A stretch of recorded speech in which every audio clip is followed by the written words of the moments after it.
2 Kings. At hayaan niyo pong basahin ko na lamang ang verse 9 at yan po yung bibigyan ko ng pansin. No? 2 Kings chapter 2 and let me read verse number 9. 2 Kings. Sabi po ng talata, 2 Kings at chapter 2 verse 9, and it came to pass when they were gone over that Elijah said unto Elisha, Ask what I shall do for thee before I be taken away from thee. And Elisha said, I pray thee, let a double portion of thy spirit be upon me. Verse 10, and he said, Thou hast asked a hard thing. Nevertheless, if thou see me, when I am taken from thee, it shall be so unto thee, but if not, it shall not be so. Blessed be the reading of God's Word. Manalangin po tayo. O mahabaging Diyos, maraming salamat po sa gabing ito at kami ay dadako sa aming spiritual na pagkain mula sa iyong mga salita. Ako, Lord, bilang preacher ngayong gabi, itago niyo po ako sa inyong likuran. Hindi po ako ang makita. Hindi mabigyan ng pansin yung kalakasan, kahinaan ng isang preacher. Kundi kung meron mang laging maging sentro ng aming mga pag-aaral, ay walang iba kundi ang Panginoong Hesukristo. The Scripture is all about the Lord Jesus Christ. Kaya ikaw ang maitaas, Panginoon, at lagi kaming hamunin na anuman ang aming mga matututunan, hindi po kami tagapakinig lamang, kundi kami ay tagapagtupad ng iyo pong mga salita. Salamat sa iyong mga anak na nandito, sa iyong bahay panalanginan, sa iyong bahay panambahan, at pagpalain nyo rin ang mga sumusubaybay sa amin pong online live streaming. Kayo rin po ang mag-bless po sa kanila. At maraming salamat po. Ito ang aming dalangin sa pangalan ng Panginoong Hesus. Amen and Amen. Kung lalagyan ko po ng pamagat ang aking pong ibabahagi, ay ito po itong call sa spiritual inheritance. No? Ito yung pinakamagandang maipamana natin pagdating sa spiritual na mga bagay. Tamang-tama po yan sa atin kasi karamihan sa atin, hindi naman tayo mayaman materially. Siguro kung pwede nga lang pamana yung resibo, marami tayong resibong ipapamana dahil sa dami nating mga binibili, pero mas marami tayong mga ginagastos kaysa doon sa meron po tayo. Pero yun nga po, no, kung meron man tayong dapat maipamana, maitransfer sa next generation, ay walang iba kundi ang mga spiritual na mga bagay. At dito po sa verse number 9, kung mapapansin po natin, si Elijah, sa Bible, makikita po natin na talagang blessing po na merong mga mentor, kumaga may mga teacher at may mga student. Kagaya niyan, makikita natin kung bakit merong Joshua, kasi merong Moses na nag-mentor sa kanya. Sa New Testament naman ay makikita natin na bakit may Timothy, kasi may Apostle Paul. At makikita natin dito po sa isang magandang halimbawa kung bakit merong Elisha, dahil merong Elijah na nag-training, nag-mentor, nag-disciple dito po kay Elisha. At dito, makikita natin, bago po umalis, dahil itong si Elijah ay andyan na po yung kanyang sundo, napakagandang sundo po nito. Sa Bible po, isa sa mga karakter na at this point in time na hindi po nakaranas ng physical na kamatayan, ay ito pong si Elijah. Nakatipid si Elijah ng St. Peter, at saka yung mga libing-libing, nakatipid siya. Kaya, kumbaga, sana, kung pahintulutan ng Panginoon, sana maranasan din natin, kasi mas matipid ito. Parang kumbaga, pang Ilocano ito, wala ka nang gagasusin, susunduin ka na lang ng ating Panginoon. Pero hindi, kalooban pa rin po ng ating Panginoon. So ito pong si Elijah, paalis na siya. At sabi nga ng verse number 9, and it came to pass, when they were gone over, that Elijah said unto Elisha, Ask what I shall do for thee. Paalis na ako, ano ba yung gusto mo? Ano yung bibigay ko sa iyo? Tapos ang sabi po ng Elisha, I pray thee, let a double portion of thy spirit be upon me. Ito pong double portion, naririnig natin ito pagdating sa mga inheritance. And ang nabibigyan po ng double portion, ito po yung pinakapanganay. Kaya nga 'di ba kung mapapansin niyo, doon sa kambal na si Jacob at saka si Esau, big deal kung sino yung panganay. Dahil kung sino yung panganay, siya yung may bibigyan ng double portion. Kaya nga umiral dito yung pagiging tuso ni Jacob na doon pa lang kumbaga nasa sinapupunan pa lang at pinanganak ng nanay, hinihila niya na yung paa ng kanyang kapatid. At hindi lang yan, dumating pa sa point na yun nga, no, talagang gumawa siya ng paraan para yung birthright ng kanyang kakambal ay ibigay sa kanya yung pagiging panganay. Big deal kasi ang panganay, double portion. So ito po, ganito rin si Elijah o si Elisha, ang hinihingi niya yung double portion, hindi po ng pera ni Elijah kasi si Elijah, kumbaga sa usapang material na mga bagay, wala po ito Worker to, manggagawa to ng Panginoon. Kaya pagdating sa mga material na mga bagay, wala ka maaasahan sa mga ganitong lingkod ng Panginoon. Kaya nga 'di ba kahit kami pag kinukuha kaming mga ninong, disclaimer kagad. Kami po maasahan nyo pang mga spiritual na mga bagay, no? Kami nila Pastor Jeff, ganyan kami, pang mga spiritual, no? Blessing kung may mga material, pero kumbaga talagang ang maipapangako, kumbaga makakatulong po pagdating sa mga spiritual na mga bagay. At ito nga po 'yan. Si Elijah ay binigyan niya si Elisha humingi kay Elijah na bigyan siya ng double portion ng kumbaga ng kapangyarihan, no? Portion of thy spirit be upon me, no? So dito makikita po natin na itong si Elisha, no, ay bakit po siya nabigyan ng tinatawag na double portion na to ng kapangyarihan o ng spirito po neto ni Elijah? Okay? So ano po ang kanyang meron tayong mapapansin dito na i-relate natin sa usapang discipleship dahil nga po, teacher at saka student. Masasabi natin na itong si Elijah ay worthy siya na bigyan ng double portion kasi may mga ilang kadahilanan dito po sa account na pag-aaralan natin sa ngayon. Una, tignan natin muna yung verse 2, verse 4, and verse 6. Yan. Spiritual inheritance comes through, number 1, staying.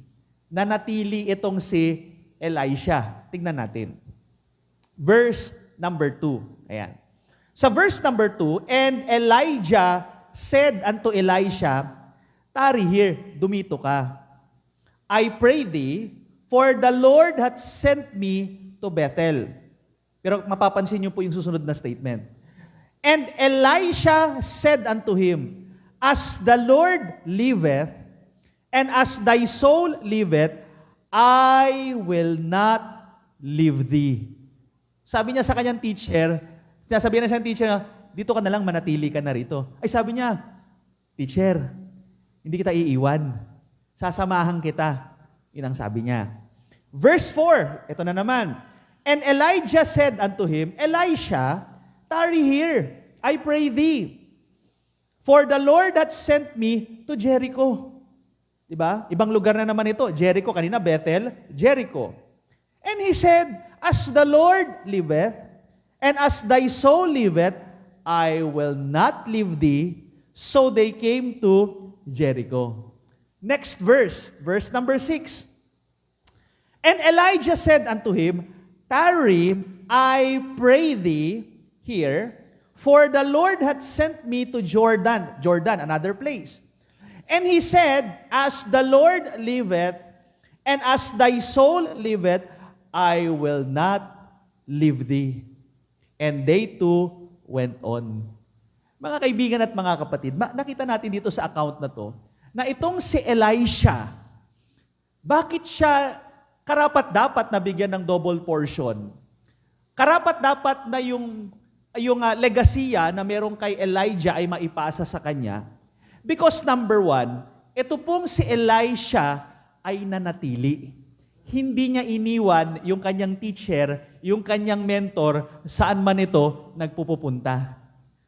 Kaya nga, hindi karapat-dapat itong si Elisha, kung iniwanan niya yung leader niya, bahala ka na dyan, ha? No?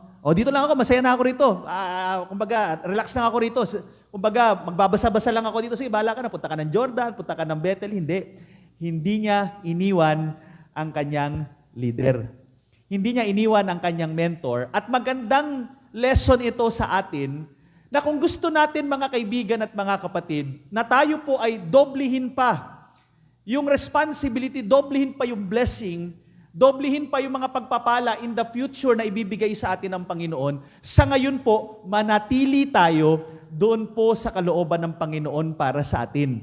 Manatili tayo doon sa mga taong alam nating makakapag-influence sa atin ng katotohanan. Manatili tayo doon sa mga makakapag-influence sa atin ng mga aral ng salita ng Diyos at mga tamang pamumuhay, tamang pananalita, tamang patotoo. Manatili po tayo, mga kaibigan at mga kapatid.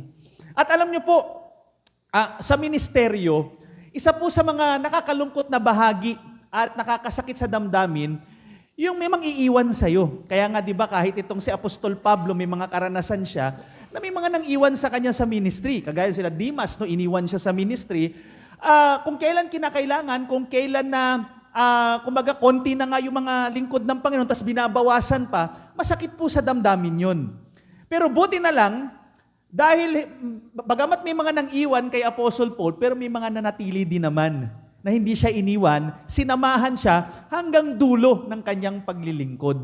Kaya nga may mga na-produce na mga tao, kagaya ni Timothy, andyan si Titus, andyan po si Priscilla, andyan si Aquila, yung mga nanatili na ito, na naging bunga ng ministeryo ni Apostol Pablo, at sila po ay lumawak ang kanilang gawain, lumawak ang kanilang ministry kasi nanatili sila, nagstay sila, kaya sila po ay pinagpala ng atin pong Panginoon. In fact, magandang example din mismo yung ating Panginoong Hesukristo. Ang ating Panginoong Hesukristo, isa po sa mga nakakalungkot na eksena sa Bible, nung si Jesus Christ ay pinuntahan ng mga Roman soldier, di ba? Malapit na siyang ipako sa krus. At nung gabing yun, dumating yung mga Roman soldiers, pinuntahan ng ating Panginoon. At nung nakuha na ang Panginoong Jesus, nung siya ay nadala na doon sa mga religious leaders, sa mga Pharisees, iniwan na siya ng kanyang mga disipulo. Pero alam niyo ang blessing, kahit iniwan siya ng mga disipulo niya, merong nanatili hanggang dun sa cross. Sino po yan? Si Apostle John. Si Apostle John, makikita natin, di ba doon sa 7 last saying, or 7 last words na tinatawag natin, merong eksena doon na naghabilin ang ating Panginoong Hesukristo doon kay John, mismo doon sa krus ng Kalbaryo. At sinabi niya, when Jesus therefore saw his mother, and the disciple standing by, whom he loved. Yan, whom he loved. Si John po ang tinutukoy diyan. He saith unto his mother, Woman, behold thy son. Then saith he to the disciple, Behold thy mother. And for that hour, that disciple took her unto his own home. Kita mo itong pribilehiyong binigay ng Diyos kay John. Hindi po iniwan ni God si Mary sa kanyang mga kapatid. May mga kapatid pa po kasi si Jesus. Remember, di ba, dalawa sa mga writers ng scriptures, kapatid ni Jesus, andyan dyan si James, andyan dyan si Jude, kapatid niya, half-brothers niya. Pero nung time na yan, doon sa krus ng Kalbaryo, hinabilin niya yung kanyang nanay sa disipulong mahal niya. Hindi doon sa mga kapatid niya. Maaring sabi nga ng mga ilang commentators, may prophetical significance itong paghahabilin na to ni Christ because He knows na yung ultimong mga kapatid niya, kasi later on, naging mananampalataya yung mga kapatid niya, kaya nga itong si James at saka si Jude ay writer ng Bible, pero namatay din sila sa pamamagitan ng persecution. Isa lang sa mga disciples ni Christ, sa original apostles niya, na namatay po sa pamamagitan ng natural death. At sino po yan? Si Apostle John. Kaya nga, makikita natin dito, yung blessing na ibinigay kay John, na dahil siya'y nanatili, dahil siya ay kahit na takot na yung mga kasama niya. Remember, sila Pedro, nagmamatapang eh. Diba? Pinutol pa nga yung tenga ng soldier.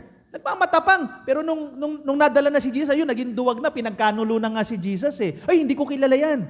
Pero hindi, buti na lang, merong Apostle John na natili hanggang dun sa cross. Dinala pa yung mother ni Jesus Christ. Lumapit pa rin sa cross, ako nasa nakapako ang Panginoong Hesukristo. Kasi nga po, siya ay nanatili. Kaya sa atin pong paglilingkod, mga kaibigan at mga kapatid, tayo po ay mas lalong ibibless ng ating Panginoon kung tayo'y mananatili sa ngayon.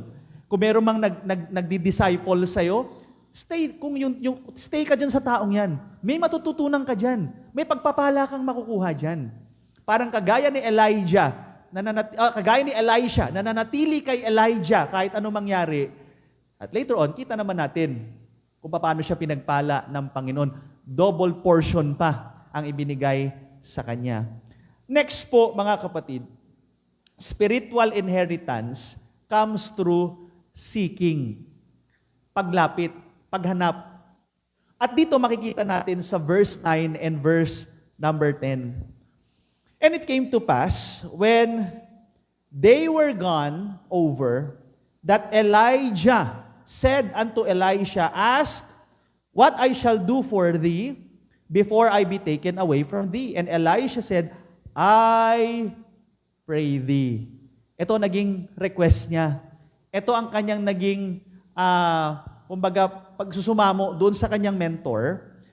Let a double portion of thy spirit be upon me.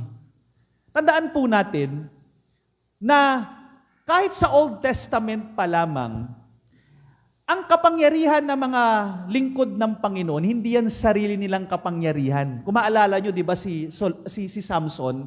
Si Samson, siyempre, ang understanding ng mga bata, akala nila, ang kapangyarihan ni Samson, buhok. Di ba? Subukan nyo, kahit magpahaba kayo ng buhok, walang mangyayari. Di ba? Akala nyo ba, pag nagpahaba kayo ng buhok, gagaling kayo sa basketball? Hindi, walang mangyayari, ganun pa rin. Mas mahirapan nga kayo, haba ng buhok nyo, lalo lalaki, di ba?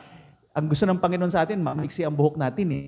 So, bakit naging malakas itong si Samson? Because of the Holy Spirit. Yung kapangyarihan ng Holy Spirit ang nagbibigay ng lakas kay Samson. Ganon din po dito kay Elijah. Diba? Ang ganda pa ng pangalan nyo, Elijah, no? Lord God. So ang kapangyarihan ni Elijah sa mga milagrong ginawa niya, kagaya niya, di ba, na hindi nagkaroon ng ulan, 3 years mahigit. No? Hindi dahil sa nagsalita si Elijah sa sarili niyang power. Hindi, bagamat si Elijah ang nagsalita, pero yung words na ginamit niya comes from God. Kay God yun. So, naging powerful ang ministry ni Elijah, not because of his own power, but because of the Spirit of God. Kaya makikita natin dito no, na itong si Elisha, ang naging kahilingan niya is let a double portion. Yun ang kanyang naging seek, yan ang kanyang hinanap, yan ang kanyang naging request. Kumbaga, ang dami-dami naman pwedeng hilingin, pero ang hiniling niya, double portion ng kapangyarihan from the Holy Spirit. Kaya nga, si Elijah, sabi niya, Thou hast asked a hard thing. Mahirap nga naman ito. No, kasi hindi ito kalooban ni Elijah. Ito ay from God. No, kumbaga si God ang magde-decide na mga ito. Tandaan nyo to. Kahit nang hingi si Elisha ng double portion, pero hindi kalooban ng Panginoon, hindi yan ibibigay sa kanya. Kasi walang kapangyarihan si Elijah to decide kung ano ibibigay sa kanya, kundi galing pa rin kay God ang decision. Dahil kay God naman yung power na ginamit po ni Elijah sa kanyang mga miracles in his ministries. Kaya nga sabi rito, If thou see me when I am taken from thee, it shall be so unto thee, but if not, I shall not be so. Alam nyo, ang ganda ng eksena na to, no? At may naalala akong eksena sa New Testament na, di ba tinan nyo to kailangan umalis ni Elijah, at pag umalis siya, yun yung pinaka-key na yung request ni Elisha matutupad. Kasi sabi niya, di ba, double portion. Pero sabi ni Elijah sa kanya, sige, mahirap yan, pero ganito na lang. Kung matutuloy yung pag-alis ko, sigurado mapapasayo yan. So, sa New Testament, may same na senaryo na ganyan-ganyan din ang nangyari. Ano po yan? Kay Jesus Christ. Tingnan niyo po ito In John 14:12, sabi ni Christ, Verily, verily, I say unto you, He that believeth on me, sabi ni Christ, the works that I do shall he do also, sabi niya. And greater works than this shall he do. Because I go unto my Father. Hindi ibig sabihin niyan mas powerful yung mga disciples. Of course, hindi. Pero yung lawak ng ministry, naging mas malawak ang mga disciples ni Christ is because sa kapangyarihan ng Holy Spirit. Kaya nga, di ba, si Jesus Christ, kailangan niyang umalis. Isa sa mga dahilan, bakit siya kinakailangan pumunta ng heaven? Kasi merong papalit sa kanyang another person. Sino yan? That's the Holy Spirit. At nung ang Holy Spirit na ang gumagabay sa mga New Testament believers, mas naging malawak ang sakop o naabot ng kanilang gawain. Kaya nga makikita natin, for example, in Acts chapter 2, verse 41, ilan po ang mga na-convert? Ilan po ang nadagdag sa church nung panahon ng Book of Acts? Acts chapter 2, 41, 3,000 souls. Wow! Hindi dahil magagaling ang mga apostles, no, dahil magaling ang Diyos. Dahil sa kapangyarihan ng Holy Spirit. Another account, dito po sa Acts 4:4. Howbeit, many of them which heard the word believed, and the number of men was about 5,000. Wow! Ang dami. Talagang mas dumami. Yung mga nasyaran, yung mga naligtas, nung panahon na ng mga apostol. Nung ang Panginoong Jesucristo ay bumalik na sa langit, at nandiyan na yung empowerment from the Holy Spirit. Kaya nga, di ba dito sa John 16:7, ito yung sinasabi ko, nevertheless, I tell you the truth, sabi ni Christ, it is expedient for you that I go away. For if I go not away, the Comforter will not come. Tingnan niyo yan, ha? I come unto you, but if I depart, I will send Him unto you. So mga kaibigan at mga kapatid, makikita natin dito na itong yung Holy Spirit, kasi makikita natin ang Trinity, magkakaibang person, pero ganun sila ka-united, ganun sila nagkakaisa. Okay? So ang Panginoong Jesucristo, babalik siya sa heaven physically, gagawin niya rin yung trabaho niya as a high priest, pero hindi niya tayo iiwan na tayo-tayo lang, hindi. Iniwan niya, pinadala niya ang Holy Spirit. At yun din ang meron dun kay Elijah at saka kay Elisha. Mas lumakas pa, mas dumoble pa ang naabot ng ministeryo ni Elisha dahil binigyan siya ng double portion ng kapangyarihan ng Holy Spirit. At makikita natin dito na dahil po yun sa kanyang naging kahilingan, yun ang hinanap niya, yun ang ni-request niya. At mga kaibigan at mga kapatid, napakaganda kung tayo ang maging kahilingan natin, Lord, sana mas tumibay, mas lumago pa ako. No? At kami din, ang kahilingan namin. No? Na kung yung mga susunod na mga generation, na mga pastors, mga leaders ng FBC, sana higitan pa yung ginawa natin sa ngayon. Sana mas lumawak pa ang kanilang ministeryo in the future. At yan po ang magandang desire. At yan po nakita natin dito sa kay Elijah at kay Elisha, ganun din kay Jesus Christ, mas lumawak pa, mas narating pa yung mga Gentile nations kay Christ, mga Hudyo lang. Pero pagdating sa mga disciples niya, hanggang kay Apostle Paul, yun mas lumawak pa. And by the grace of God, nakarating ang Ebanghelyo kahit sa panahon natin ngayon.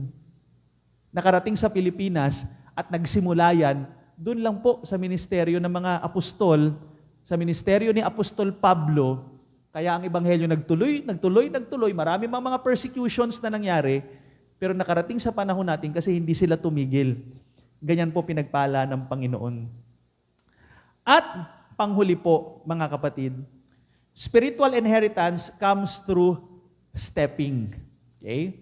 So makikita natin dito, sa verse number 11, and it came to pass, as they went on and talked that, behold, there appeared a chariot of fire, and horses of fire, and parted them both asunder, pinaghiwalay po, no? Si Elijah at Elisha, went up by the whirlwind into heaven, and Elisha saw it, and he cried, my father, the chariot of Israel, and the horsemen thereof, and he saw him no more, and he took hold of his own clothes, and rent them into two pieces. Pagdating ng 13, he took up also the mantle of Elijah, that fell from him and went back and stood by the bank of Jordan.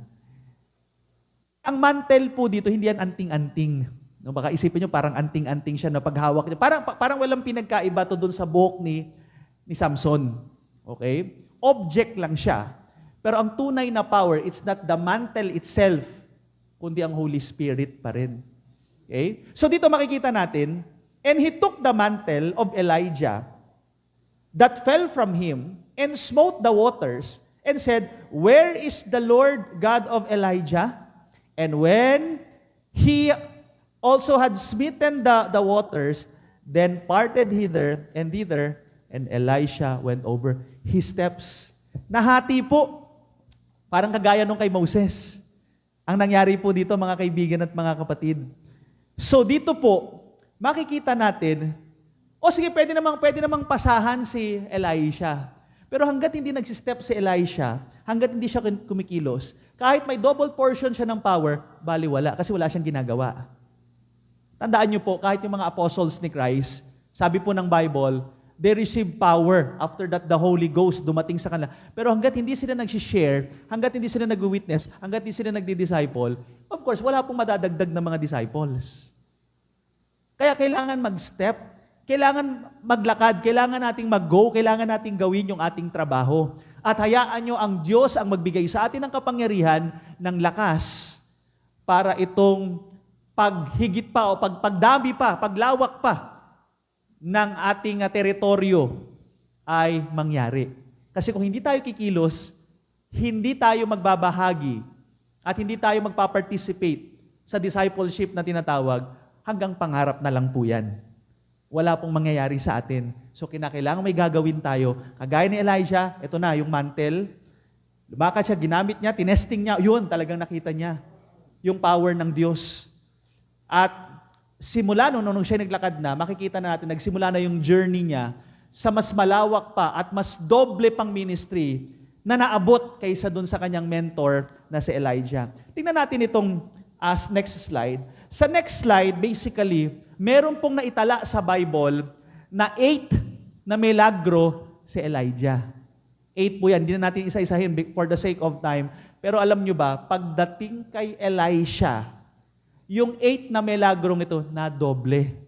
Tingnan natin pagdating kay Elisha, kung kay Elijah ang naitala sa Bible ay 8, pagdating kay Elisha, hanggang next slide, umabot po ito ng 16.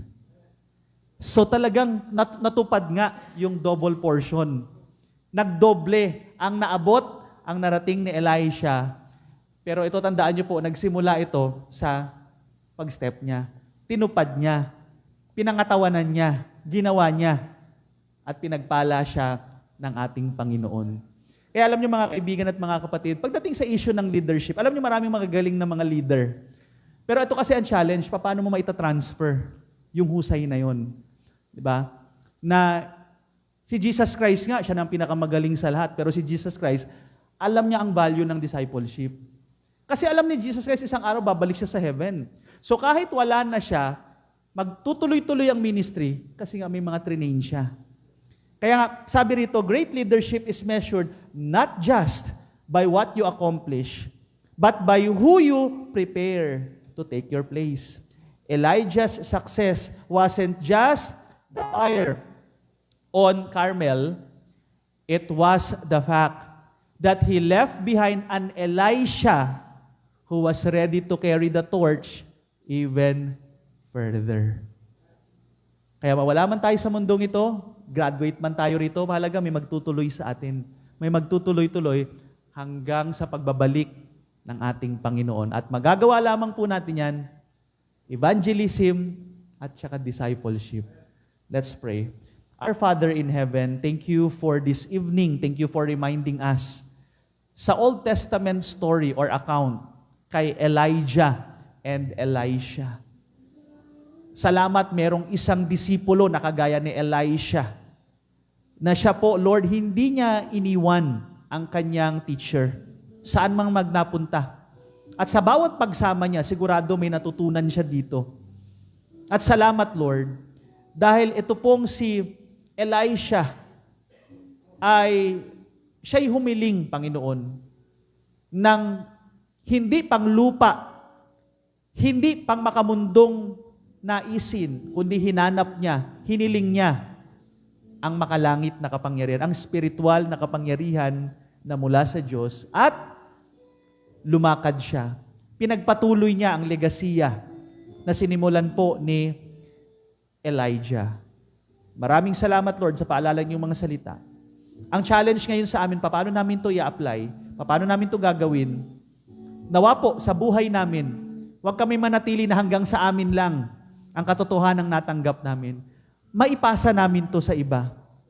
Na pag dumating ang panahon, may magsasabing, uy, salamat kay brother ganito, kay sister ganun, pinagtiyagaan niya ako, inalagaan niya ako, kaya ngayon nandito ako, nananatili, nagpapatuloy, nagpapagamit sa Panginoon. Napakasarap na reward po nun pagdating sa ministry. Pero hindi mangyayari yung mga bagay na yun kung tutunganga lang kami sa kasalukuyan. Kung wala kaming gagawin, hindi kami magpapagamit sa'yo, wala pong mangyayari. At tulungan niyo po kami, hamunin niyo po kami, bigyan niyo po kami ng tapang, ng lakas, para kami po ay magkaroon ng tuturuan, ng aalagaan na siyang papalit sa amin in the future. Maraming salamat po sa pangalan ng Panginoong Yesus. Amen.